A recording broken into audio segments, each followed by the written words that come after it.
എല്ലാവർക്കും നമ്മുടെ പുതിയൊരു വീഡിയോയിലേക്ക് സ്വാഗതം. നമ്മളിന്ന് നോക്കാൻ പോകുന്നത് +2 എക്കണോമിക്സ് സേ അല്ലെങ്കിൽ ഇംപ്രൂവ്മെൻറ്റ് എക്സാം 2026 എഴുതുന്നവർക്ക് വേണ്ടിയിട്ടുള്ള ഒരു വീഡിയോ ആണ്. ഇതിനകത്ത് പറയാൻ പോകുന്നത് +2 എക്കണോമിക്സിലെ എല്ലാ ചാപ്റ്റേഴ്സിൽ നിന്നും നിങ്ങൾ എസ്എ ലെവലിൽ ഫോക്കസ് കൊടുത്ത് പഠിക്കേണ്ട ക്വസ്റ്റ്യൻസ് ഏതൊക്കെയാണെന്നുള്ളതാണ് കേട്ടോ. എന്ന് പറയുമ്പോൾ 8 മാർക്കിനോ അല്ലെങ്കിൽ 5 മാർക്കിൻ്റെ 6 മാർക്കിൻ്റെ ഷോർട്ടസ്റ്റ് ലെവലിലൊക്കെ വരാൻ ചാൻസ് ഉള്ള ക്വസ്റ്റ്യൻസ് ആണ് പറയുന്നത്. സോ ഇംഗ്ലീഷിലും മലയാളത്തിലൊക്കെ നമ്മൾ പറയുന്നുണ്ട്. എല്ലാവരും എന്ത് ചെയ്യണം, സബ്സ്ക്രൈബ് ചെയ്ത് ലൈക്ക് ചെയ്ത് കാണാനായിട്ട് ശ്രദ്ധിക്കുക. പിന്നെ ഈ ഒരു ക്വസ്റ്റ്യൻസ് പറഞ്ഞു തന്നതിന് ശേഷം ലാസ്റ്റ് ഒരു 3 കൊല്ലത്തെ PYQs മീൻസ് സേ എക്സാമിൻ്റെ PYQs വന്നിട്ടുള്ള ഷോർട്ടസ്റ്റ് എസ്എ ക്വസ്റ്റ്യൻസ് കൂടി നമുക്കൊന്ന് നോക്കിയിട്ട് പോവാം. ഓക്കെ, അപ്പോൾ എനിവേ നമുക്ക് വീഡിയോ സ്റ്റാർട്ട് ചെയ്യാം. ഓക്കെ, സോ നമുക്ക് ഫസ്റ്റ് ചാപ്റ്റർ എന്ന് പറയുമ്പോൾ നമ്മുടെ മൈക്രോയിലെ ഫസ്റ്റ് ചാപ്റ്ററിനകത്ത് ഒരു ചെറിയ ചാപ്റ്ററാണ്, അതിനകത്തൊന്നും പ്രത്യേകിച്ച് എസ്സേ ഒന്നും വരാറില്ല. അപ്പോൾ അടുത്ത ചാപ്റ്റർ 2 ആണ് പറയുന്നത്, രണ്ടാമത്തെ പാഠം മൈക്രോയിലെ രണ്ടാമത്തെ ചാപ്റ്ററാണ്. ആ ഒരു ചാപ്റ്ററിൽ നിന്ന് എസ്സേക്ക് വേണ്ടിയിട്ട് മസ്റ്റായിട്ടും പഠിക്കേണ്ട ഒരു ടോപ്പിക്കാണ് optimal choice of the consumer അഥവാ കൺസ്യൂമേഴ്സ് ഇക്വിലിബ്രിയം എന്ന് പറയാം, അല്ലെങ്കിൽ ഉപഭോക്താവിൻ്റെ അനുകൂലതമ തിരഞ്ഞെടുപ്പ്. ഓക്കെ, അപ്പോൾ എല്ലാവരും ഈ ഒരു ടോപ്പിക്ക് പഠിച്ചിട്ട് പോവുക. എന്താണ് ഈ ഒരു കൺസ്യൂമേഴ്സ് ഇക്വിലിബ്രിയം എന്നും ആൻഡ് ഓൾസോ ഇത് റിലേറ്റ് ചെയ്തിട്ടൊരു ഇമ്പോർട്ടൻ്റ് ആയിട്ടുള്ളൊരു ഗ്രാഫ് ഉണ്ട്. ആ ഗ്രാഫ് നിങ്ങൾ പഠിക്കണം. ആ ഗ്രാഫിന് എഴുതേണ്ട എക്സ്പ്ലനേഷൻ സഹിതം നിങ്ങൾ എന്ത് ചെയ്യണം, ഈ ഒരു ടോപ്പിക്ക് കംപ്ലീറ്റ് ആയിട്ട് പഠിച്ചിട്ട് പോവുക. 6 മാർക്കിൻ്റെ അല്ലെങ്കിൽ 5 മാർക്കിൻ്റെ ഷോർട്ടസ്റ്റ് ആയിട്ടോ അല്ലെങ്കിൽ 8 മാർക്കിൻ്റെ എസ്സേ ആയിട്ടോ ഒക്കെ വരുന്ന ക്വസ്റ്റ്യൻ ആണ്. സോ എല്ലാവരും മസ്റ്റായിട്ടും ഈ ഒരു ക്വസ്റ്റ്യൻ ഈ ഒരു ചാപ്റ്ററിൽ നിന്ന് പഠിച്ചിട്ട് പോവുക. ഓക്കെ, ദെൻ നെക്സ്റ്റ് നോക്കേണ്ട ഒരു കാര്യം ബജറ്റ് ലൈൻ പ്രോബ്ലം. ഈ രണ്ടാമത്തെ പാഠത്തിൽ തന്നെ ബജറ്റ് രേഖ എന്നാണ് മലയാളത്തിൽ പറയുക. സോ ഈ ഒരു ബജറ്റ് ലൈനുമായിട്ട് ബന്ധപ്പെട്ട് വരുന്ന ഒരു കണക്ക് പഠിച്ചിട്ടുണ്ടാവുമല്ലോ. മീൻസ് ബജറ്റ് ലൈനിൻ്റെ ഇക്വേഷൻ എങ്ങനെയാണ് എഴുതുക, സ്ലോപ്പ് എങ്ങനെയാണ് കണ്ടുപിടിക്കുക, വെർട്ടിക്കൽ ഇൻ്റർസെപ്റ്റും ഹൊറിസോണ്ടൽ ഇൻ്റർസെപ്റ്റും എങ്ങനെയാണ് കണ്ടുപിടിക്കുക. അപ്പോൾ ആ ഒരു പ്രോബ്ലം നിങ്ങൾ പഠിച്ചിട്ട് പോകണം. 8 മാർക്കിനോ അല്ലെങ്കിൽ 5 മാർക്കിൻ്റെ ഒക്കെ സെക്ഷനിൽ ചോദിച്ച് കണ്ടിട്ടുള്ള ഒരു ക്വസ്റ്റ്യൻ ആണ്. ദെൻ നെക്സ്റ്റ് നോക്കേണ്ട കാര്യം ചേഞ്ചസ് ഇൻ ഡിമാൻഡ് ആണ്. ചോദന വക്രത്തിലെ മാറ്റം എന്ന് പറഞ്ഞൊരു ടോപ്പിക്ക് ഈ ഒരു ചാപ്റ്ററിലുണ്ട്. അപ്പോൾ ഈ ഒരു ടോപ്പിക്കുമായിട്ട് ബന്ധപ്പെട്ട് ഡിമാൻഡ് കർവിലുണ്ടാകുന്ന ചേഞ്ചസ് ആണ് ചോദിക്കുന്നത്, മാറ്റങ്ങൾ. അതായത് ഡിമാൻഡ് കർവിന് പ്രധാനമായിട്ട് 2 മാറ്റങ്ങൾ ഉണ്ടാവാറുണ്ട്. ഒന്ന് മൂവ്മെൻറ്റും പിന്നെ രണ്ടാമത്തേത് ഷിഫ്റ്റും. ഓക്കെ, നിങ്ങൾ ടെക്സ്റ്റ് ബുക്ക് നോക്കിയാൽ മനസ്സിലാക്കാൻ പറ്റും. ഇതിനകത്ത് ഗ്രാഫും പറയുന്നുണ്ട്. സോ ആ ഗ്രാഫുകളടക്കം നിങ്ങൾ പഠിച്ചിട്ട് പോകണം ആൻഡ് എക്സ്പ്ലനേഷനും എഴുതാൻ പറ്റണം. പിന്നെ വളരെ ഇമ്പോർട്ടൻ്റ് ആയിട്ടുള്ള ഒരു കാര്യമാണ് ഇലാസ്റ്റിസിറ്റി ഓഫ് ഡിമാൻഡ് അല്ലെങ്കിൽ ചോദനത്തിൻ്റെ ഇലാസ്തികത എന്ന് പറയുന്നത്. ഓക്കെ, അത് ഈ ഒരു ചാപ്റ്ററിൻ്റെ അവസാന ഭാഗത്ത് വരുന്ന ഒരു ടോപ്പിക്കാണ് കേട്ടോ. അപ്പോൾ ഇലാസ്റ്റിസിറ്റി എന്ന് പറയുമ്പോൾ 5 തരത്തിലുള്ള ഇലാസ്റ്റിസിറ്റിയാണ് ഡിമാൻഡ് കർവിന് ഉണ്ടാവുക. സോ ആ 5 ടൈപ്പ് ഇലാസ്റ്റിസിറ്റി ഏതൊക്കെയാണെന്നും അതെന്താണെന്നും ആ 5 ടൈപ്സിനും ഓരോ ഗ്രാഫ് വെച്ചിട്ടുമുണ്ട്. ഓക്കെ, അപ്പോൾ ആ ഗ്രാഫുകൾ ഉൾപ്പെടെ നിങ്ങൾ കൃത്യമായിട്ട് പഠിച്ചിട്ട് പോകണം കേട്ടോ. അത് ഷോർട്ടസ്റ്റ് ആയിട്ടോ ഒക്കെ ചോദിക്കാറുണ്ട്. ഇലാസ്റ്റിസിറ്റി ഈസിയാണ്. ആ 5 ഗ്രാഫുകൾ അവിടെ വരച്ച് വെച്ചാലും തന്നെ നമുക്ക് മാർക്ക് കിട്ടും.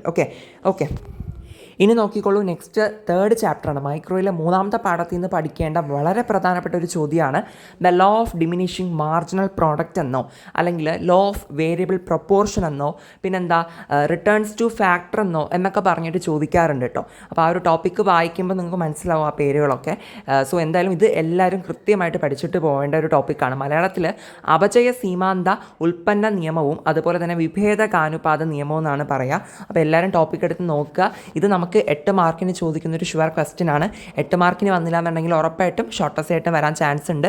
സോ ഇതിനകത്ത് ഒരു ഇമ്പോർട്ടൻ്റ് ആയിട്ടുള്ള ഗ്രാഫ് ഉണ്ട്, എക്സ്പ്ലനേഷൻ ഉണ്ട്, കുറേ കാര്യങ്ങൾ എഴുതാനുണ്ട് കേട്ടോ. ആ കാര്യങ്ങളൊക്കെ നിങ്ങൾ വായിച്ചിട്ട് പോകണം. പ്രത്യേകിച്ച് ഗ്രാഫ് വളരെ ഇമ്പോർട്ടൻ്റ് ആണ്. നമുക്കറിയാം എക്കണോമിക്സിനകത്ത് ഏതൊരു കാര്യം എടുത്താലും ഗ്രാഫ് ഉണ്ടാവും. ആ ഗ്രാഫ് കൂടി വരയ്ക്കാൻ പറ്റിയാൽ തന്നെയാണ് നമുക്ക് ഫുൾ മാർക്ക് ആ ഒരു ക്വസ്റ്റ്യനിൽ നിന്ന് കിട്ടത്തുള്ളൂ. ഓക്കെ, അപ്പോൾ അതുകൊണ്ട് അത് നിങ്ങൾ ശ്രദ്ധിക്കുക. ഓക്കെ, ഇനി നോക്കൂ, 4ാമത്തെ ചാപ്റ്ററാണ് മൈക്രോയുടെ. അപ്പോൾ ഈ ഒരു 4ാമത്തെ ചാപ്റ്റർ റിലേറ്റ് ചെയ്തിട്ട് perfect competition and profit maximisation വളരെ ഇമ്പോർട്ടൻ്റ് ആയിട്ടുള്ള ഒരു ക്വസ്റ്റ്യൻ ആണ്. ഇതും അഗെയിൻ എസ്സേ അല്ലെങ്കിൽ ഷോർട്ട് എസ്സേ കാറ്റഗറി തന്നെയാണ് കേട്ടോ വരിക. സോ പെർഫെക്റ്റ് കോമ്പറ്റേറ്റീവ് മാർക്കറ്റ് എന്താണ് എന്നുള്ളത് പറയുന്നുണ്ട്. അതിൻ്റെ ഡെഫിനേഷൻ നമ്മളവിടെ ഫസ്റ്റിൽ എഴുതി വെക്കണം. പിന്നെ അതിൻ്റെ ഫങ്ഷൻസ്, പെർഫെക്റ്റ് കോമ്പറ്റേറ്റീവ് മാർക്കറ്റിൻ്റെ ഫങ്ഷൻസ് എന്തൊക്കെയാണ് എന്നുള്ളത്, അല്ലെങ്കിൽ അതിൻ്റെ ഫ്യൂച്ചേഴ്സ് അല്ലെങ്കിൽ പ്രത്യേകതകൾ എന്തൊക്കെയാണ്, ആ ഒരു കാര്യം നമ്മളവിടെ മെൻഷൻ ചെയ്യണം. പിന്നെ പ്രോഫിറ്റ് മാക്സിമൈസേഷനാണ് എഴുതേണ്ടത്. ഓക്കെ, പ്രോഫിറ്റ് മാക്സിമൈസേഷൻ എന്ന് പറയുന്നത് നോക്കട്ടെ, മലയാളം കൂടി ഒന്ന് പറയട്ടെ. പൂർണ്ണകിട മത്സര വിപണിയും ലാഭം പരമാവധി ആകൽ. ഓക്കെ, അപ്പോൾ പ്രോഫിറ്റ് മാക്സിമൈസേഷൻ അല്ലെങ്കിൽ ലാഭം പരമാവധി ആവുക എന്ന് പറയുമ്പോൾ ഒരു ഫേമിന് എന്താ പറയുക, അതിന് ഏറ്റവും കൂടുതൽ ലാഭം കിട്ടുന്ന ഒരു പോയിന്റ്, അതാണ് ഈ പ്രോഫിറ്റ് മാക്സിമൈസേഷൻ പോയിന്റ് എന്ന് പറയുക. ഓക്കെ, സോ അതാണ് അതിനകത്ത് പറയുന്നൊരു മെയിൻ കാര്യം. ദെൻ ഓൾസോ അത് റിലേറ്റ് ചെയ്തിട്ട് തന്നെ ഒരു ഗ്രാഫ് വരുന്നുണ്ട്. സോ അത് നിങ്ങൾ പ്രത്യേകം നോട്ട് ചെയ്ത് ആ ഗ്രാഫ് കൂടി വരച്ച് പഠിച്ചിട്ട് വേണം പോകാനായിട്ട്. എന്താ പറയുക, പെർഫെക്റ്റ് കോമ്പറ്റീഷൻ എന്താണെന്നും അതിൻ്റെ ഫ്യൂച്ചേഴ്സും കാര്യങ്ങളും എഴുതാൻ വേണം. ഒപ്പം നമ്മൾ പ്രോഫിറ്റ് മാക്സിമൈസേഷനെ പറ്റിയിട്ട് എഴുതണം. ചെയ്യണം, ഈ ഗ്രാഫും വരയ്ക്കണം, ഗ്രാഫിൻ്റെ എക്സ്പ്ലനേഷനും എഴുതണം. എങ്കിൽ മാത്രമാണ് നമുക്ക് അവിടെ 8 മാർക്കിന് ചോദിക്കുന്ന ടൈമിൽ ഫുൾ മാർക്ക് കിട്ടുള്ളൂ. ഞാൻ ഒന്നുകൂടി അതൊന്ന് ക്ലാരിഫൈ ചെയ്ത് പറഞ്ഞുതരാം. അതായത് ഈ ഒരു ക്വസ്റ്റ്യൻ ചോദിക്കുമ്പോൾ ഇമ്പോർട്ടൻ്റ് ഉള്ള ചോദ്യമാണ് പെർഫെക്റ്റ് കോമ്പറ്റീഷൻ എന്താണ് എന്നുള്ളത് എഴുതണം. ഓക്കെ, അതായത് പൂർണ്ണകിട മത്സര വിപണി എന്താണെന്നുള്ളത് എഴുതുക. ഓക്കെ, ഡെഫിനേഷൻ എഴുതണം.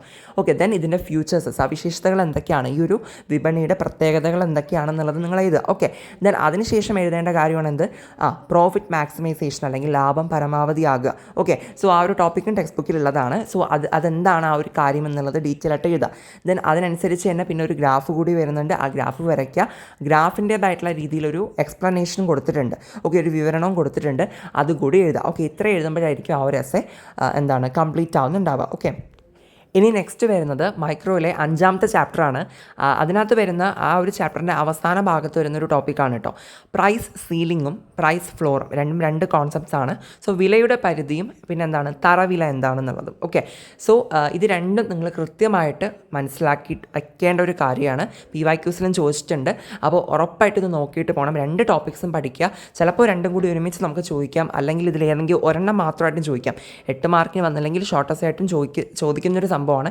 ഇതിനകത്തും പ്രൈസ് സീലിങ്ങിനൊരു ഗ്രാഫ് ഉണ്ട്, പ്രൈസ് ഫ്ലോറിന് വേറൊരു ഗ്രാഫ് ഉണ്ട്. ആ ഗ്രാഫുകൾ ഉൾപ്പെടെ തന്നെ തിയറട്ടിക്കലായിട്ടുള്ള പാർട്ടും ഒക്കെ കംപ്ലീറ്റ് ആക്കി തന്നെ നിങ്ങൾ പഠിച്ചിട്ട് പോകണം കേട്ടോ. വിലയുടെ പരിധിയും തറവിലയും ഒക്കെ മസ്റ്റായിട്ട് നോക്കിയിട്ട് പോകേണ്ട ടോപ്പിക്കാണേ. ഇനി നമുക്ക് നോക്കാനുള്ളത് മാക്രോയ്ക്കകത്ത് ചാപ്റ്റേഴ്സാണ്. മാക്രോയിലെയും ഫസ്റ്റ് ചാപ്റ്റർ ഒരു ഇൻട്രൊഡക്ടറി ചാപ്റ്ററാണ്. അപ്പോൾ അതിനകത്തുനിന്ന് ചെറിയ മാർക്കിനൊക്കെ ആയിരിക്കും ക്വസ്റ്റ്യൻസ് വരുന്നുണ്ടാവുക. ഒരു 4 മാർക്കിന് ആ ഒരു റേഞ്ചിനൊക്കെ തന്നെ ആയിരിക്കും വരുന്നുണ്ടാവുക.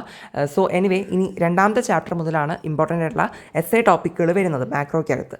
സോ 2ാമത്തെ ചാപ്റ്ററിൽ നിന്ന് മസ്റ്റായിട്ടും പഠിക്കേണ്ട ഒരു ടോപ്പിക്കാണ് circular flow of income. Okay, വരുമാനത്തിൻ്റെ ചാക്രിക പ്രവാഹം എന്ന് പറയുന്നത്. ഓക്കെ, സോ ഇത് നിങ്ങൾ കൃത്യമായിട്ട് നോക്കിയിട്ട് പോകേണ്ട ഒരു ടോപ്പിക്ക് തന്നെയാണ്.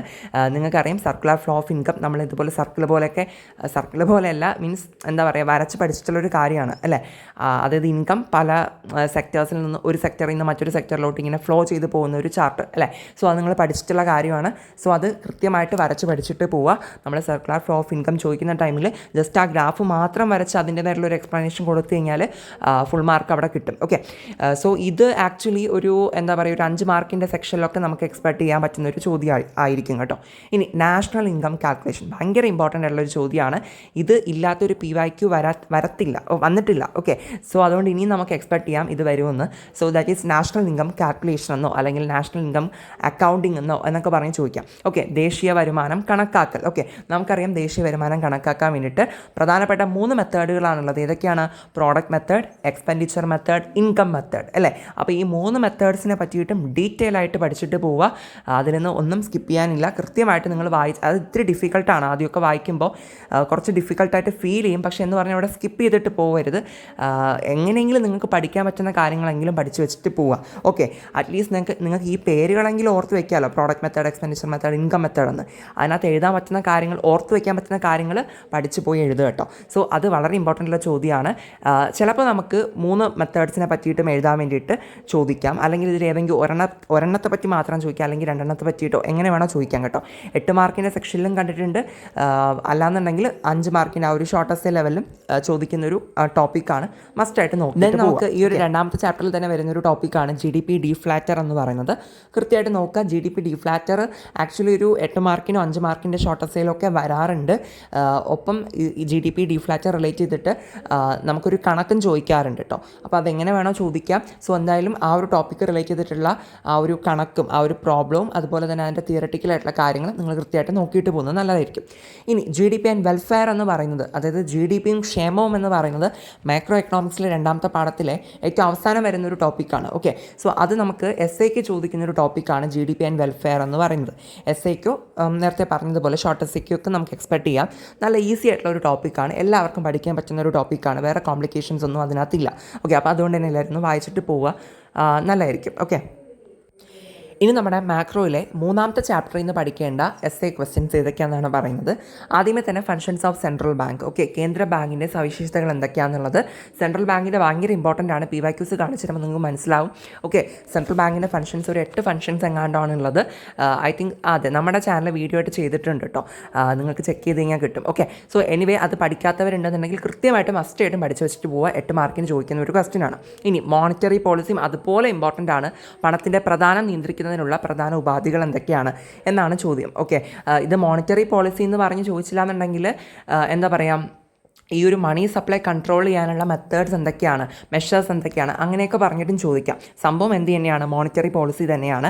അപ്പോൾ ഇതിനകത്താണ് നമ്മൾ പറയുന്നത് മണി സപ്ലൈ കൺട്രോൾ ചെയ്യാൻ വേണ്ടിയിട്ട് നമുക്ക് CRRും SLRും ചേഞ്ചസ് വരുത്താം, അല്ലെങ്കിൽ ഓപ്പൺ മാർക്കറ്റ് ഓപ്പറേഷൻസ് എടുക്കാം, പിന്നെ റിപ്പോ റേറ്റിലും റിവേഴ്സ് റിപ്പോ റേറ്റും ചേഞ്ചസ് കൊണ്ടുവന്ന് കഴിഞ്ഞാൽ മാറ്റാൻ പറ്റും എന്നൊക്കെ പറഞ്ഞിട്ടുള്ള കാര്യങ്ങളാണ് അതിനകത്ത് പറയുന്നത്. വേറെ ഗ്രാഫോ കാര്യങ്ങളോ ഒന്നും ഇതിനകത്തൊന്നും ഇല്ല.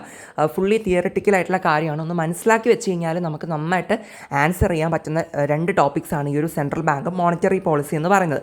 അതുകൊണ്ട് തന്നെ എല്ലാവരും കൃത്യമായിട്ട് വായിച്ച് മനസ്സിലാക്കി പഠിച്ചിട്ട് തന്നെ പോകാനായിട്ട് നോക്കുക. ഓക്കെ, പിന്നെ നോക്കൂ, ഫങ്ഷൻസ് ഓഫ് മണി, പണത്തിൻ്റെ ധർമ്മങ്ങളെന്ന് പറയുന്ന ഒരു ഷോർട്ട് എസ്സേയൊക്കെ ചോദിക്കാൻ ചാൻസ് ഉള്ള ഒരു ചോദ്യമാണ്. കുറച്ച് ഫങ്ഷൻസും അതിൻ്റെ എക്സ്പ്ലനേഷൻസ് മാത്രമേ അതിനകത്ത് നോക്കാനുള്ളൂ. ജസ്റ്റ് ഒന്ന് നോക്കി വച്ചിട്ട് പോകുന്നത് ബെറ്റർ ആയിരിക്കും. ഇനി നമ്മുടെ മാക്രോയിലെ 4ാമത്തെ ചാപ്റ്ററിൽ നിന്ന് വരുന്ന ഒരു എസ്സേ ടോപ്പിക്കാണ് ഇക്വിലിബ്രിയം ഇൻ 2 സെക്ടർ എക്കോണമി, അല്ലെങ്കിൽ ദ്വിമേഖല മാതൃകയിലെ സന്തുലിത അവസ്ഥ എന്ന് പറയുന്നത്. ഓക്കെ, ഇത് ഡയറക്റ്റായിട്ട് നമ്മൾ ഈ ഒരു ടോപ്പിക്ക് നോക്കുമ്പോൾ ടെക്സ്റ്റ് ബുക്കിൽ ഇതേ ഒരു രീതിയിൽ കാണണമെന്നില്ല.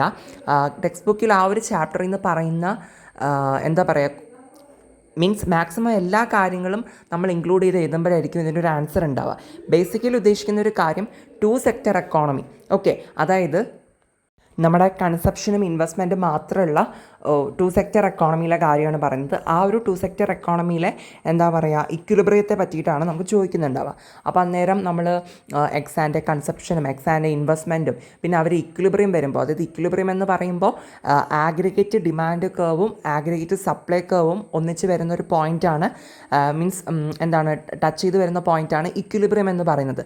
സോ ആ ഒരു ഗ്രാഫും ഒക്കെ നമുക്കവിടെ നമ്മൾ എഴുതിയാലാണ് നമുക്കവിടെ ഫുൾ മാർക്ക് കിട്ടുള്ളൂ. ഓക്കെ, അപ്പോൾ അത് ഈ ഒരു ക്വസ്റ്റ്യൻ വരുമ്പോൾ എന്തൊക്കെയാണ് എഴുതേണ്ടതെന്നുള്ളത് ഹിൻസൊക്കെ തന്നിട്ടുണ്ടായിരിക്കും കേട്ടോ. സോ നിങ്ങൾ ആ ഒരു ചാപ്റ്ററിൽ നിന്ന് മാക്സിമം പഠിക്കേണ്ട കാര്യങ്ങളൊക്കെ നിങ്ങൾ നോക്കിയിട്ട് പോകുക കേട്ടോ. മീൻസ് ഈ ഒരു ലെവലിലായിരിക്കും നമുക്ക് ആ ഒരു ചാപ്റ്ററിൽ നിന്ന് ക്വസ്റ്റ്യൻ വരുന്നുണ്ടാവുക. ഓക്കെ, കാരണം അതിനകത്ത് നമ്മൾ 2 സെക്ടർ എക്കോണമിനെ പറ്റി മാത്രമാണ് പഠിക്കുന്നത്. അത് ഇപ്പോൾ ഞാൻ പറയുമ്പോൾ നിങ്ങൾക്ക് ചിലപ്പോൾ ഡൗട്ടായിട്ട് തോന്നും, അത് പഠിച്ചിട്ടില്ലാത്തവരാണെങ്കിൽ ജസ്റ്റ് നിങ്ങൾ വായിച്ച് നോക്കുമ്പോൾ അത് ക്ലിയർ ആവും. ഓക്കെ, ഇനി നമ്മുടെ 5ാമത്തെ ചാപ്റ്ററിൽ നിന്ന് വരുന്നത് government budget functions and components. ഇത് ഭയങ്കര ഇമ്പോർട്ടൻ്റ് ആണ്. മലയാളം കൊടുക്കാത്തത് ഇത് തന്നെയാണ് കേട്ടോ മലയാളത്തിൽ വരുന്നത്. ഞാൻ പറഞ്ഞുതരാം. അതായത് ഗവൺമെൻറ്റിൻ്റെ ബജറ്റിൻ്റെ മലയാളത്തിലും അങ്ങനെയല്ലേ പറയാം. സോ ബജറ്റിൻ്റെ ധർമ്മങ്ങൾ എന്താണ്, പിന്നെ അതിനകത്ത് വരുന്ന കമ്പോണൻസ് എന്തൊക്കെയാണെന്നുള്ളത്. ഓക്കെ, ഇത് എന്താ പറയുക, ഒരു എസ്സേക്കോ അല്ലെങ്കിൽ ഷോർട്ട് എസ്സേക്കോ ഒക്കെ ചോദിക്കുന്ന ഒരു ക്വസ്റ്റ്യനാണ്. അപ്പോൾ ഗവൺമെൻറ് ബജറ്റിൻ്റെ ഫങ്ഷൻസ് എന്താണ് എന്ന് മാത്രം പറഞ്ഞിട്ട് ഷോർട്ട് എസ്സേക്ക് ചോദിക്കാം. ഓക്കെ, അങ്ങനെയെങ്കിൽ നമ്മൾ ഫങ്ഷൻസ് മാത്രം അവിടെ എഴുതിയാൽ മതിയാവും.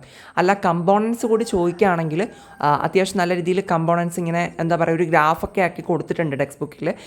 സോ അത് എല്ലാം നമ്മൾ അവിടെ എഴുതിയാലാണ് അവിടെ ഫുൾ മാർക്ക് കിട്ടുള്ളൂ. ഓക്കെ, കമ്പോണൻസ് എന്ന് പറയുമ്പോൾ എന്താ പറയുക, ക്യാപിറ്റൽ, റവന്യൂ എന്നൊക്കെ പറഞ്ഞ് ഒരു ചാർട്ടായിട്ടൊക്കെ കൊടുത്തിട്ടുണ്ട്. ഓക്കെ, അപ്പോൾ ആ കമ്പോണൻസിൻ്റെ പേരും അതിൻ്റെ എക്സ്പ്ലനേഷനും ഒക്കെ നിങ്ങൾ പഠിച്ചിട്ട് പോകാനായിട്ട് ശ്രദ്ധിക്കുക. ഓക്കെ, അറ്റ്ലീസ്റ്റ് ആ ഒരു ഏതൊക്കെയാണ് കമ്പോണൻസ് എന്നുള്ള കാര്യം ആ പേരുകൾ മാത്രമെങ്കിലും ഒന്ന് ഓർത്തിരിക്കാനായിട്ട് നോക്കുക കേട്ടോ.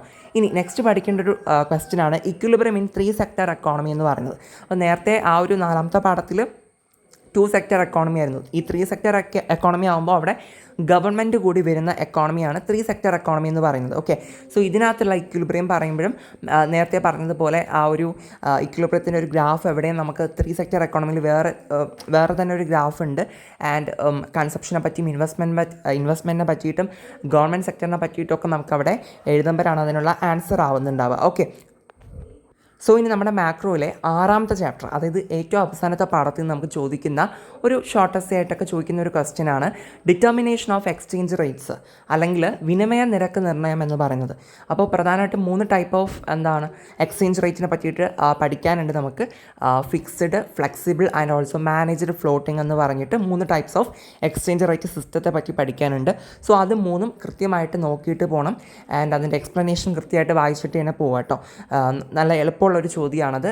എസ്സേക്കോ അല്ലെങ്കിൽ ഷോർട്ട് എസ്സേ ആയിട്ടൊക്കെ ചോദിക്കാൻ ചാൻസ് ഉണ്ട്.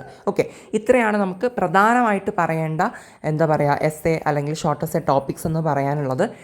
സോ ഇനി നമ്മൾ നോക്കാൻ പോകുന്നൊരു കാര്യം എന്താണ്, PYQസിലുള്ള മീൻസ് കഴിഞ്ഞ 3 വർഷമായിട്ട് ചോദിക്കുന്ന PYQസിലെ ഷോർട്ട് എസ്സേ ക്വസ്റ്റ്യൻസ് ഏതൊക്കെയാണെന്നുള്ളതാണ് കേട്ടോ.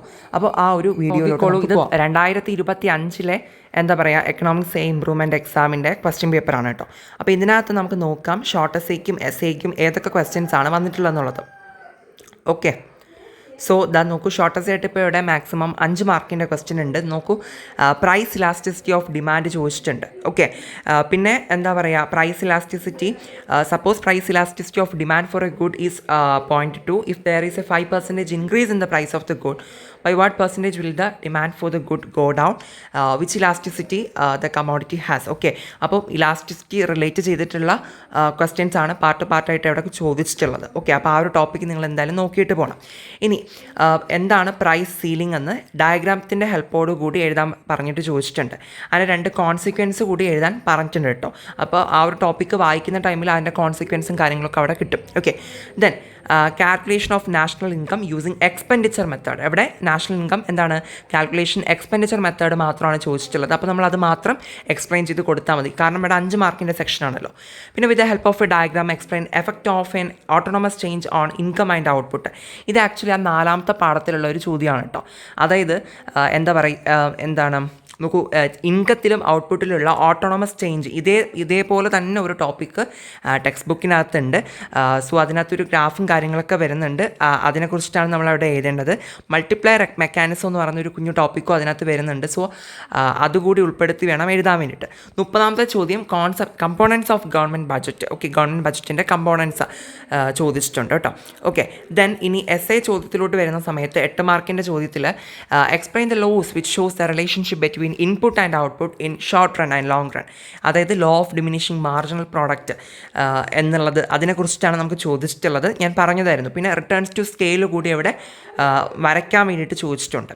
ഓക്കെ, അപ്പോൾ റിട്ടേൺസ് ടു സ്കെയിലിൻ്റെ എക്സ്പ്ലനേഷൻ ആവശ്യം ഉണ്ടാവില്ല, ജസ്റ്റ് അതിൻ്റെ ഗ്രാഫ് മാത്രം ഇവിടെ മതിയാവും. ഓക്കെ, അല്ലാണ്ട് law of diminishing marginal product വ്യക്തമായിട്ട് നമ്മൾ എഴുതാൻ വേണം. ഇനി explain profit maximisation condition of A firm under perfect competition long run diagram. Okay, ഞാനതാ പറഞ്ഞ ഡയഗ്രാംസ് എല്ലാത്തിനും ഇമ്പോർട്ടൻ്റ് ആണ്, പഠിച്ച് വെക്കണമെന്നുള്ള രീതിക്ക്. ഓക്കെ, കാരണം ഇവിടെ ഡയഗ്രാം പ്രത്യേകിച്ച് തന്നെ ചോദിച്ചിട്ടുണ്ട്. ഓക്കെ, ദെൻ 33ാമത്തെ ചോദ്യം നോക്കൂ, explain functions of a central bank, explain policy tools of central bank to control money supply in an economy എന്നാണ് പറഞ്ഞിട്ടുള്ളത്. ഓക്കെ, സെൻട്രൽ ബാങ്കിൻ്റെ ഫങ്ഷൻസും പിന്നെ മോണിറ്ററി പോളിസിയുമാണ് നമുക്ക് ചോദിച്ചിട്ടുള്ളത്. ഓക്കെ, നമുക്കിതിൻ്റെ തന്നെ മലയാളം മീഡിയത്തിലുള്ള കാര്യം കൂടി ജസ്റ്റ് ഒന്ന് നോക്കി നോക്കാം. എന്താണ്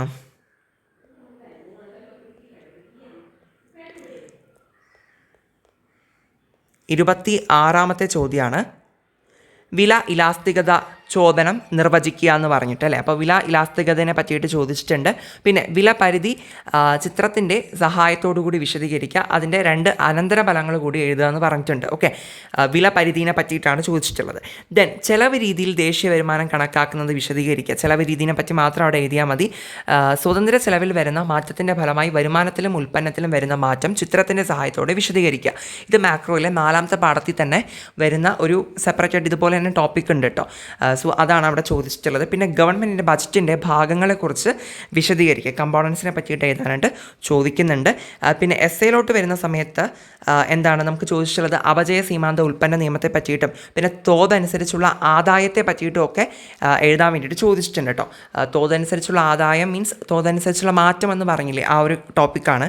ഇനി ദീർഘകാലയളവിൽ പൂർണ്ണകിട മത്സര കമ്പോളത്തിലെ സ്ഥാപനത്തിൻ്റെ ലാഭം പരമാവധി ആകുന്നതിനുള്ള വ്യവസ്ഥകൾ എന്തൊക്കെയാണെന്ന് വിശദീകരിക്കാൻ ചോദിച്ചിട്ടുണ്ട്.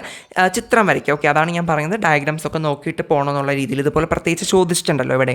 ഇനി ലാസ്റ്റ് ചോദ്യം കേന്ദ്ര ബാങ്കിൻ്റെ ധർമ്മങ്ങൾ എന്തൊക്കെയാണ്. ഓക്കെ, കേന്ദ്ര ബാങ്കിൻ്റെ ഫങ്ഷൻസ് ചോദിച്ചിട്ടുണ്ട്. പിന്നെന്താണ് ഒരു സമ്പദ് വ്യവസ്ഥയിലെ പണത്തിൻ്റെ പ്രധാനത്തിൽ നിയന്ത്രിക്കുന്നതിനുള്ള കേന്ദ്ര ബാങ്കിൻ്റെ നയ ഉപാധികൾ എന്തൊക്കെയാണെന്നുള്ളതും. ഓക്കെ, മോണിറ്ററി പോളിസിയാണ്. സോ ഇത് ഇത്രയും കൃത്യമായിട്ട് നിങ്ങൾ എന്ത് ചെയ്യണം നോക്കിയിട്ട് പോവുക കേട്ടോ. ഇത് 2025 വന്നതാണ്. ഇനി നമുക്ക് 2024 ചോദിച്ചിട്ടുള്ള എന്താണ് ക്വസ്റ്റ്യൻസ് നോക്കാം. ഓക്കെ, ആദ്യമേ 5 മാർക്കിൻ്റെ സെക്ഷനിലോട്ട് പോകാട്ടോ.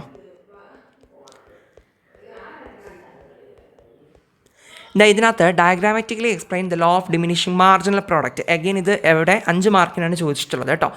സോ അതെന്തായാലും ഇമ്പോർട്ടൻ്റ് ആണെന്ന് മനസ്സിലായല്ലോ. അവിടെയും ഡയഗ്രാമിൻ്റെ ആവശ്യമുണ്ട് കേട്ടോ, ഗ്രാഫ് വരയ്ക്കണം. പിന്നെ പ്രൈസ് ഇലാസ്റ്റിസിറ്റി ബേസ് ചെയ്തിട്ട് ചോദിച്ചിട്ടുണ്ട്. അവിടെ സപ്ലൈയുടെ പ്രൈസ് ഇലാസ്റ്റിസിറ്റിയാണ് അവിടെ ചോദിച്ചിട്ടുള്ളത് കേട്ടോ. പിന്നെ അത് റിലേറ്റ് ചെയ്തിട്ട് കണക്കും ചോദിച്ചിട്ടുണ്ട്. ദെൻ അടുത്ത് വരുന്നത് എന്താണ് 2 methods that government wants to intervene in the market for fixing maximum and minimum price of certain commodities. എവിടെ ആക്ച്വലി ഇത് എന്ത് ചോദ്യമാണെന്ന് മനസ്സിലായോ? നമ്മുടെ എന്താണ് പ്രൈസ് സീലിങ്ങും പ്രൈസ് ഫ്ലോറും ഇല്ലേ, അതിനെപ്പറ്റി രണ്ടിനെ പറ്റിയിട്ടും എഴുതാനാണ് ഇവിടെ ചോദിച്ചിട്ടുള്ളത് കേട്ടോ. സോ ദെൻ ഇനി അടുത്ത 29 എന്താണ് C bar equal to 17 crore, I bar equal to എന്താണ് 13 crore MPC തന്നിട്ടുണ്ട്, ലെവൽ ഓഫ് ഇൻകം തന്നിട്ടുണ്ട്. ഈ ഒരു ഡേറ്റ വച്ചിട്ട് എക്കോണമി ഇക്വിലിബ്രിയത്തിലാണോ അല്ലേ എന്നൊക്കെയുള്ള കാര്യമാണ് ചോദിക്കുന്നത്. ഇത് ആ ഒരു 4th ചാപ്റ്ററില്ലേ അത് റിലേറ്റ് ചെയ്തിട്ട് വന്നിട്ടുള്ള ഒരു ക്വസ്റ്റ്യൻ ആണ്, മാക്രോയിലെ 4th ചാപ്റ്റർ റിലേറ്റ് ചെയ്തിട്ട്. ഓക്കെ, ഇക്വിലിബ്രിയത്തിൻ്റെ കാര്യം അവിടെയാണല്ലോ പഠിക്കുന്നത്. ദെൻ അവിടെ ചോദിച്ചിട്ടുണ്ട് ബി പാർട്ടായിട്ട് show diagrammatically the determination of equilibrium income in a 2 sector economy എന്ന് പറഞ്ഞിട്ട് ചോദിച്ചിട്ടുണ്ട്. അപ്പോൾ നമ്മളവിടെ 2 sector എക്കോണമിയിൽ ഞാൻ പറഞ്ഞല്ലോ ഒരു ഗ്രാഫ് ഉണ്ട്, ഇക്വിലിബ്രിയത്തിൻ്റെ ഗ്രാഫ് ഉണ്ട്, അതാണ് അവിടെ നമ്മൾ വരച്ചു കൊടുക്കേണ്ടത്. ഓക്കെ, ദെൻ അടുത്ത് ഫോറക്സ് റേറ്റ് എന്താണ്, ഫ്ലെക്സിബിൾ എക്സ്ചേഞ്ച് റേറ്റ് സിസ്റ്റം എന്താണ്, 6th ചാപ്റ്റർ റിലേറ്റ് ചെയ്തിട്ടാണ് ഈ ഒരു എക്സ്ചേഞ്ച് റേറ്റ് ക്വസ്റ്റ്യൻ വന്നിട്ടുള്ളത്. ഓക്കെ, ദെൻ ഇനി 8 മാർക്കിൻ്റെ സെക്ഷനിലോട്ട് വരുമ്പോൾ എന്താണ് ബജറ്റ് ലൈനുമായിട്ട് ബന്ധപ്പെട്ട കണക്കാണ് അവിടെ ചോദിച്ചിട്ടുള്ളത് കേട്ടോ. ക്വസ്റ്റ്യൻ വേണമെങ്കിൽ നിങ്ങൾക്ക് പോസ് ചെയ്ത് വായിച്ച് നോക്കാം കേട്ടോ. ഇനിയിപ്പോൾ വായിച്ച് വെറുതെ ടൈം വേസ്റ്റ് ചെയ്യുന്നില്ല. സോ ബജറ്റ് ലൈൻ റിലേറ്റ് ചെയ്തിട്ട് നമുക്ക് സ്ഥിരം ചോദിക്കുന്ന മോഡലിൽ തന്നെയാണ് അവിടെ ക്വസ്റ്റ്യൻ വന്നിട്ടുള്ളത്. 8 മാർക്കാണ്. ഇതൊക്കെ വന്നു കഴിഞ്ഞാൽ പെട്ടെന്ന് നമുക്ക് ചെയ്യാൻ പറ്റും, കാരണം അത് ഈസിയാണല്ലോ ബജറ്റ് ലൈനിൻ്റെ ഇക്വേഷൻസും പ്രോബ്ലംസും ഒക്കെ. പിന്നെ nominal G D P, real G D P എന്താണ്, ജി ഡി പി ഡിഫ്ലാറ്റർ എന്താണ്, അതിൻ്റെ ആ ഒരു കണക്ക് ചോദിച്ചിട്ടുണ്ട്. പിന്നെ നോക്കൂ, ഞാൻ പറഞ്ഞല്ലോ G D P deflator important ആണ് എന്ന് പറഞ്ഞല്ലോ, അത് ചോദിച്ചിട്ടുണ്ട്. പിന്നെ സി പാർട്ട് വായിച്ച് നോക്കിയേ, explain why G D P is not considered as an index of welfare of a nation. ഞാൻ പറഞ്ഞല്ലോ G D P and welfare എന്ന് പറഞ്ഞിട്ടൊരു ടോപ്പിക്ക് പറഞ്ഞു തന്നിരുന്നത്. അപ്പോൾ ആ ഒരു ടോപ്പിക്ക് റിലേറ്റ് ചെയ്തിട്ടാണ് അത് ചോദിക്കുന്നത്. ഓക്കെ, ദെൻ സെൻട്രൽ ബാങ്ക് എങ്ങനെയാണ് മണി സപ്ലൈ കൺട്രോൾ ചെയ്യുന്നത്, സെൻട്രൽ ബാങ്കിൻ്റെ ഫങ്ഷൻസും എഗെയിൻ മോണിറ്ററി പോളിസിനെ പറ്റിയിട്ടും ചോദിച്ചിട്ടുണ്ട്. അപ്പോൾ നിങ്ങളൊന്ന് ആലോചിച്ച് നോക്കുക, എന്താണ് ഇത് 2024 ഇതേപോലത്തെ ക്വസ്റ്റ്യൻസ് തന്നെയാണ് 2025 ക്വസ്റ്റ്യൻ പേപ്പർ നോക്കിയപ്പോഴും നമ്മൾ കണ്ടതല്ലേ. അപ്പോൾ തൊട്ടടുത്ത കൊല്ലങ്ങളിൽ തന്നെ ഇങ്ങനെ റിപ്പീറ്റ് ചെയ്ത് വന്നിട്ടുണ്ടെങ്കിൽ ഇതൊക്കെ എന്തുമാത്രം ഇമ്പോർട്ടൻ്റ് ആയിട്ടുള്ള കാര്യങ്ങളാണെന്നുള്ളത് ഒന്ന് ഓർത്ത് നോക്കട്ടെ. അപ്പോൾ ഇതൊക്കെ നിങ്ങൾ അത്രയും ഇമ്പോർട്ടൻസ് കൊടുത്ത് തന്നെ പഠിക്കാനായിട്ട് നോക്കാം. ഓക്കെ, ദെൻ നോക്കും മലയാളം മീഡിയത്തിൽ 2024 ചോദിച്ചിട്ടുള്ളതാണ് 5 മാർക്കിന്. ഡയഗ്രത്തിൻ്റെ സഹായത്താൽ അപജയ സീമാന്ത ഉൽപ്പന്ന സിദ്ധാന്തം വിശദീകരിക്കുക. പിന്നെ പ്രധാനത്തിൻ്റെ വില ഇലാസ്തികതയെ പറ്റിയിട്ട് ചോദ്യം വന്നിട്ടുണ്ട്.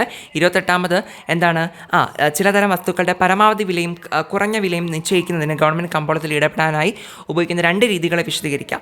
നമ്മുടെ എന്താണ് തറവില, അതുപോലെ തന്നെ താങ്ങ് വിലയെ പറ്റി പറഞ്ഞില്ലേ, ആ 2 കാര്യങ്ങളാണ് അവിടെ എഴുതേണ്ടത്.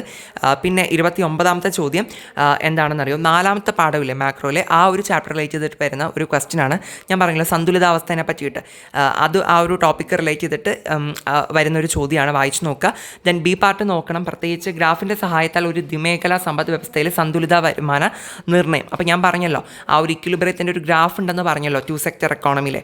ഓക്കെ, ആ ഒരു ഗ്രാഫാണ് അവിടെ വരയ്ക്കേണ്ടത് കേട്ടോ. ദെൻ 30ാമത്തെ ചോദ്യം വിദേശ വിനിമയ നിരക്ക് എന്നാൽ എന്താണ്, ആംഗ്യ വിനിമയ നിരക്ക് വിശദമാക്കുക. നമ്മുടെ 6ാമത്തെ ചാപ്റ്റർ പറഞ്ഞായിരുന്നല്ലോ, മീൻസ് വിനിമയ നിരക്കിൻ്റെ ആ ഒരു ക്വസ്റ്റ്യൻ പഠിക്കണമെന്ന് പറഞ്ഞല്ലോ, അത് റിലേറ്റ് ചെയ്തിട്ടാണ് അവിടെ ചോദിച്ചിട്ടുള്ളത്. ഇനി 8 മാർക്കിൻ്റെ ചോദ്യത്തിലോട്ട് വരുമ്പോൾ ആദ്യമേ തന്നെ ഈ 31ാമത്തെ ചോദ്യം എന്ന് പറയുന്നത് നമ്മുടെ ബജറ്റ് രേഖയായിട്ട് ബന്ധപ്പെട്ട് വരുന്ന കണക്കാണ് കേട്ടോ. അപ്പോൾ ഇത് എല്ലാവർക്കും ചെയ്യാൻ പറ്റുന്ന ഈസി ആയിട്ടുള്ള ഒരു പ്രോബ്ലമാണ്. നിങ്ങൾ വേണമെങ്കിൽ പോസ് ചെയ്തിട്ട് വായിച്ച് നോക്കുക കേട്ടോ. ഈസി ആയിട്ടുള്ളതാണ്, നോക്കി നോക്കുക. ദെൻ മീൻസ് സ്ഥിരം ചോദിക്കുന്ന മോഡലിൽ തന്നെയാണ് ആ ഒരു ചോദ്യം ചോദിച്ചിട്ടുള്ളത്. ഇനി 32ാമത്തെ ചോദ്യം നാമമാത്ര ജി ഡി പിയും യഥാർത്ഥ ജി ഡി പിയും തമ്മിൽ വേർതിരിച്ച് ചെയ്തുക. ഓക്കെ, അതായത് ജി ഡി പി ഡിഫ്ലാറ്ററിനെ പറ്റിയിട്ടുള്ള കാര്യമാണ്. ആ ഒരു ടോപ്പിക്ക് റിലേറ്റ് ചെയ്തിട്ടാണ് ഇവിടെ ക്വസ്റ്റ്യൻ വന്നിട്ടുള്ളത്. ഓക്കെ, എ പാർട്ടും അത് തന്നെയാണ്, ബി പാർട്ട് പിന്നെ ആ ഒരു ഡിഫ്ലാറ്റർ ബേസ് ചെയ്തിട്ട് എന്താണ് കാൽക്കുലേഷനും വന്നിട്ടുണ്ട്. ദെൻ സി പാർട്ട് പ്രത്യേകിച്ച് നോക്കുക, ഒരു രാഷ്ട്രത്തിലെ ക്ഷേമം കണക്കാക്കുന്ന സൂചികയായി ജി ഡി പി എന്തുകൊണ്ട് പരിഗണിക്കുന്നില്ല എന്ന് വിശദീകരിക്കുക. ഇത് ഞാൻ പറഞ്ഞല്ലോ ജി ഡി പിയും ക്ഷേമം എന്ന് പറഞ്ഞിട്ടുള്ള ടോപ്പിക്ക് പഠിക്കുകയാണെങ്കിലാണ് നമുക്ക് സി പാർട്ട് ഇവിടെ ഉത്തരം എഴുതാൻ പറ്റുക. ഓക്കെ, ദെൻ 33ാമത്തെ ചോദ്യം കേന്ദ്ര ബാങ്ക് ഒരു രാജ്യത്തിലെ പണം പ്രധാന വിവിധ രീതികളിലൂടെ നിയന്ത്രിക്കുന്നു. ഓക്കെ അല്ലേ, അപ്പോൾ കേന്ദ്ര ബാങ്കിൻ്റെ പ്രധാന ധർമ്മങ്ങളും പറയുന്നുണ്ട്. അഗെയിൻ പണം പ്രധാനം നിയന്ത്രിക്കുന്നതിനായി കേന്ദ്ര ബാങ്ക് ഉപയോഗിക്കുന്ന നയ ഉപാധികൾ ഏതൊക്കെയാണ്, മോണിറ്ററി പോളിസി അഗെയിൻ ചോദിച്ചിട്ടുണ്ട്. ഓക്കെ, അപ്പോൾ നിങ്ങൾ ഈ റിപ്പീറ്റ് ചെയ്ത് വന്നിട്ടുള്ള ക്വസ്റ്റ്യൻസ് ഒക്കെ അത്രയും ഇമ്പോർട്ടൻസ് കൊടുത്ത് പഠിക്കാനായിട്ട് നോക്കാം. ഓക്കെ, ഇനി നോക്കൂ, നമ്മുടെ 2023 എന്താണ് ഇംപ്രൂവ്മെൻറ്റ് എക്സാമിന് ചോദിച്ചിട്ടുള്ള ക്വസ്റ്റ്യൻസ് നമുക്ക് നോക്കാം. ഇതുകൂടി നോക്കിയതിന് ശേഷം നമ്മൾ ഈ ഒരു വീഡിയോ വൈൻഡപ്പ് ചെയ്യുന്നുണ്ടാവും കേട്ടോ. സോ 5 മാർക്കിൻ്റെ സെക്ഷനാണ്. ഇവിടെ ആദ്യം ബജറ്റ് ലൈൻ എന്താണെന്ന് ചോദിച്ചിട്ടുണ്ട്. പിന്നെ ബജറ്റ് ലൈൻ ബേസ് ചെയ്തിട്ട് എന്താണ് അതെ ബഡ്ജറ്റ് ലൈൻ വരയ്ക്കാൻ വേണ്ടിയിട്ടാണ് ചോദിച്ചിട്ടുള്ളത്, ആ ഡേറ്റ ബേസ് ചെയ്തിട്ട്. ഓക്കെ, അത് ഈസി ആയിട്ടുള്ളൊരു ചോദ്യമാണല്ലോ. ഇനി പ്രൈസ് ഇലാസ്റ്റിസിറ്റി ഓഫ് ഡിമാൻഡ് ചോദിച്ചിട്ടുണ്ട് അഗെയിൻ. പിന്നെ പ്രൈസ് ഇലാസ്റ്റിസിറ്റി കമ്പയർ ചെയ്യാനാണ് ആ ഒരു ഡേറ്റ വെച്ചിട്ട്. ദെൻ നെക്സ്റ്റ് 28ാമത്തെ ചോദ്യം പ്രോഫിറ്റ് മാക്സിമൈസേഷൻ്റെ കാര്യമാണ്, ആ ഒരു ടോപ്പിക്കാണ് ചോദിച്ചിട്ടുള്ളത്. 29ാമത് components of aggregated demand in a 2 sector economy. Okay, പിന്നെ MBC MPS എന്താണ്, ഇൻവെസ്റ്റ്മെൻറ്റ് മൾട്ടിപ്ലയർ എന്താണ്. ഓക്കെ, ഇതൊക്കെ ആക്ച്വലി ഞാൻ പറഞ്ഞല്ലോ, ആ 4th ചാപ്റ്റർ നിങ്ങൾ അത്യാവശ്യം ഡീറ്റെയിൽ ആയിട്ട്, മീൻസ് അതൊരു ചെറിയ ചാപ്റ്ററാണ്, അപ്പോൾ അത് ഫുള്ള് കാര്യങ്ങളും ഒന്ന് പഠിക്കുന്നത് തന്നെയാണ് നല്ലത്. കാരണം എന്താ, ഇതുപോലെ നമുക്ക് ആ ഒരു ഇക്വിലിബ്രിയത്തിൻ്റെ കാര്യം മാത്രമല്ല, അവിടെ ആ ഒരു ചാപ്റ്ററുമായിട്ട് ബന്ധപ്പെട്ട് വരുന്ന ബാക്കി ചെറിയ ചെറിയ ടോപ്പിക്കുകളാണ് ഈ MBC MPS ഇൻവെസ്റ്റ്മെൻറ്റ് മൾട്ടിപ്ലയർ എന്നൊക്കെ പറഞ്ഞത്. അതൊക്കെ ചേർത്തിട്ടും ഇവിടെ ഷോർട്ട് എസ്സേക്ക് വന്നിട്ടുണ്ട്. അപ്പോൾ നിങ്ങൾ എന്താ ചെയ്യേണ്ടതെന്ന് വെച്ചിട്ടുണ്ടെങ്കിൽ ആ ടോപ്പിക്സ് മൊത്തത്തിൽ എന്ത് ചെയ്യണം, കവർ ചെയ്തിട്ട് വേണം പോകാനായിട്ട് ആ ഒരു 4th ചാപ്റ്ററിലെ. പിന്നെ റവന്യൂ റെസീപ്റ്റ്സും ക്യാപിറ്റൽ റെസീപ്റ്റ്സ് എന്ന് പറഞ്ഞിട്ട് ക്ലാസിഫൈ ചെയ്യാൻ പറഞ്ഞിട്ടുണ്ട് ഈ താഴെ തന്നിട്ടുള്ള ഐറ്റംസിന്. 30ാമത്തെ ചോദ്യം. ഓക്കെ, ഇത് ആക്ച്വലി നമ്മുടെ ഗവൺമെൻറ് ബജറ്റിൻ്റെ കമ്പോണൻസ് ആണ്. ഓക്കെ, കമ്പോണൻസ് ആണ് റവന്യൂ റെസീപ്റ്റും ക്യാപിറ്റൽ റെസീപ്റ്റും എന്ന് പറയുന്നത് അല്ലേ. അപ്പോൾ ആ ഒരു ടോപ്പിക്ക് നമ്മൾ ആ കമ്പോണൻസ് പഠിക്കുകയാണെങ്കിൽ ഇത് ഈസി ആയിട്ട് നമുക്ക് ചെയ്യാനായിട്ട് പറ്റും. ദെൻ 8 മാർക്കിന് ചോദിച്ചിട്ടുള്ള കാര്യം explain the law of variable proportion with the help of A diagram. നിങ്ങളൊന്ന് ആലോചിച്ച് നോക്കൂ, ലോ ഓഫ് വേരിയബിൾ പ്രൊപ്പോർഷൻ ഈ 3 ചോദ്യ പേപ്പറിൽ നമ്മൾ റിപ്പീറ്റ് ചെയ്ത് കണ്ട ഒരു ചോദ്യമാണ് അല്ലേ. ലോ ഓഫ് വേരിയബിൾ പ്രൊപ്പോർഷൻ എന്നോ law of diminishing marginal product എന്നൊക്കെ പറഞ്ഞിട്ട്. അപ്പോൾ അത് എത്രത്തോളം ഇമ്പോർട്ടൻ്റ് ആണെന്ന് മനസ്സിലാക്കുക, വേഗം പോയിരുന്ന് പഠിക്കുക കേട്ടോ അത്. ഇനി national income of a country can be calculated by using 3 methods. അതിലൊരെണ്ണമാണ് പ്രൊഡക്ഷൻ മെത്തേഡ്.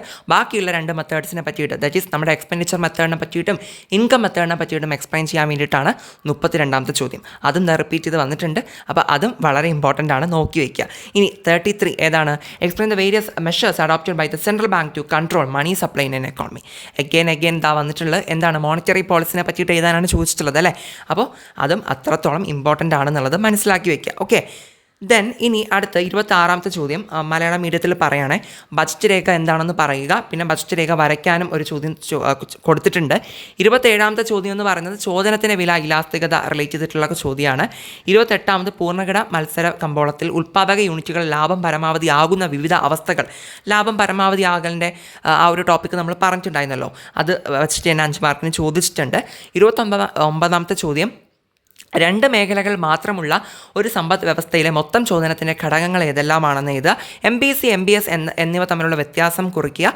നിക്ഷേപ ഗുണകത്തിൻ്റെ സമവാക്യം എഴുതുക എന്നാണ് പറഞ്ഞിട്ടുള്ളത്. അപ്പോൾ ഇതൊക്കെ ആ ഒരു മാക്രോയിലെ 4ാമത്തെ പാഠത്തിലുള്ള ചെറിയ ചെറിയ ടോപ്പിക്സുകളാണ്, നിങ്ങൾ നോക്കിയിട്ട് പോകണം ആ ഒരു ചാപ്റ്റർ ഫുള്ളായിട്ട്. ഓക്കെ, ദെൻ 30ാമത്തെ ചോദ്യം നമ്മുടെ ഗവൺമെൻറ് ബജറ്റിൻ്റെ കമ്പോണൻസ് ഉണ്ടായിരുന്നല്ലോ, അത് റിലേറ്റ് ചെയ്തിട്ടാണ് ചോദ്യം വന്നിട്ടുള്ളത്. റവന്യൂ വരുമാനം, ക്യാപിറ്റൽ വരുമാനം എന്ന് പറഞ്ഞിട്ട് താഴെ തന്നിട്ടുള്ള കാര്യങ്ങളെ ലിസ്റ്റ് ഔട്ട് ചെയ്യാനാണ് കൊടുത്തിട്ടുള്ളത്. ഇനി 31ാമത്തെ ചോദ്യം 8 മാർക്കിൻ്റെ സെക്ഷനാണ്.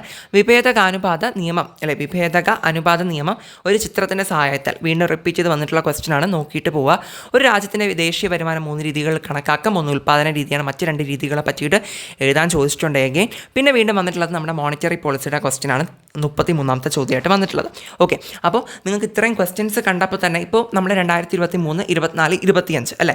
അപ്പോൾ ഇത്രയും ക്വസ്റ്റ്യൻസിൽ നമ്മൾ ഈ ഒരു ഷോർട്ട് എസ്സേ ടോപ്പിക്സുകൾ മീൻസ് ക്വസ്റ്റ്യൻസ് എടുത്ത് നോക്കിയപ്പോൾ തന്നെ കുറേ ക്വസ്റ്റ്യൻസ് റിപ്പീറ്റ് ചെയ്ത് വന്നതായിട്ട് കാണാം അല്ലേ. അപ്പോൾ അങ്ങനെ വന്നിട്ടുള്ള ക്വസ്റ്റ്യൻസൊക്കെ നിങ്ങൾ ഇനിയും പഠിച്ചിട്ട് തന്നെ പോകണം. ഓക്കെ, കാരണം ഇങ്ങനെ റിപ്പീറ്റ് ചെയ്ത് വന്നിട്ടുള്ള ക്വസ്റ്റ്യൻസ് ആണല്ലോ. അപ്പോൾ നിങ്ങൾ എന്താ ചെയ്യേണ്ടതെന്ന് വെച്ചിട്ടുണ്ടെങ്കിൽ അത്തരത്തിലുള്ള ടോപ്പിക്സ് ഫുള്ളി നന്നായിട്ട് തന്നെ കവർ ചെയ്തിട്ട് പോവുക. എന്നാൽ അത് മാത്രം പഠിച്ചാൽ മതിയോ, പോരാ, നമുക്ക് ബാക്കിയുള്ള കാര്യങ്ങളൊക്കെ കവർ ചെയ്യാനുണ്ട്. പക്ഷേ ഞാൻ ഈ ഒരു വീഡിയോയിൽ പറഞ്ഞ ടോപ്പിക്സിനൊക്കെ പ്രത്യേകിച്ച് ഒരു ഇമ്പോർട്ടൻസ് കൊടുത്ത് തന്നെ നിങ്ങൾ എന്ത് ചെയ്യണം, പഠിച്ചിട്ട് വേണം പോകാനായിട്ട്. ഓക്കെ, മനസ്സിലാവുന്നുണ്ടല്ലോ. ദെൻ ഇനി നിങ്ങൾക്ക് എന്തെങ്കിലും ഡൗട്ട്സ് ഉണ്ടെന്നുണ്ടെങ്കിൽ കമൻറ്റ് സെക്ഷനിൽ അറിയിക്കുക കേട്ടോ. ഞാൻ കുറച്ച് ഫാസ്റ്റായിട്ട് പറഞ്ഞു പോയോ എന്ന് എനിക്ക് ഒരു ഡൗട്ട് ഉണ്ട്. വീഡിയോയുടെ ലെന്ത് കൂടി പോകുന്നത് കൊണ്ടാണ് കുറച്ച് ഫാസ്റ്റായിട്ട് വായിച്ച് പോയത് കേട്ടോ. അപ്പോൾ എന്തെങ്കിലും ഡൗട്ട്സ് വന്നിട്ടുണ്ടെന്നുണ്ടെങ്കിൽ നിങ്ങൾ കമൻറ്റ് സെക്ഷനിൽ ചോദിച്ചാൽ മതി, ഞാൻ റിപ്ലൈ തരുന്നതായിരിക്കും. പിന്നെ നമ്മുടെ വീഡിയോ ഉപയോഗപ്പെട്ടിട്ടുണ്ടെന്നുണ്ടെങ്കിൽ നിങ്ങളുടെ ഫ്രണ്ട്സിനൊക്കെ ഷെയർ ചെയ്ത് കൊടുക്കുക. അതായത് എക്കണോമിക്സ് സേയോ ഇമ്പ്രൂവ്മെൻറ്റ് എഴുതുന്ന കുട്ടികൾക്കൊക്കെ സെൻഡ് ചെയ്ത് കൊടുക്കുക, ലൈക്ക് ചെയ്യുക, സബ്സ്ക്രൈബ് ചെയ്യുക. പിന്നെ എന്ത് ചെയ്യണം, ഹൈപ്പ് തരാനും കൂടി മറന്നു പോകരുത് കേട്ടോ. ഓക്കെ, പിന്നെ നിങ്ങൾക്ക് വേറെ സബ്ജക്ട്സിൻ്റെ ക്ലാസ്സും കാര്യങ്ങളൊക്കെ, ഏത് ടൈപ്പ് ഓഫ് ക്ലാസ്സസ് വേണം, എന്ത് കാര്യമാണ് പറഞ്ഞു തരേണ്ടത് എന്നുള്ള കാര്യങ്ങളൊക്കെ കൂടി കമൻറ്റ് സെക്ഷനിൽ അറിയിക്കുകയാണെങ്കിൽ വരുന്ന ദിവസങ്ങളിൽ നമുക്ക് അതിനനുസരിച്ച് വീഡിയോ ചെയ്യാവുന്നതാണ് കേട്ടോ. ഓക്കെ, അപ്പോൾ അത്രയേ ഉള്ളൂ. Thank you. ഓക്കെ.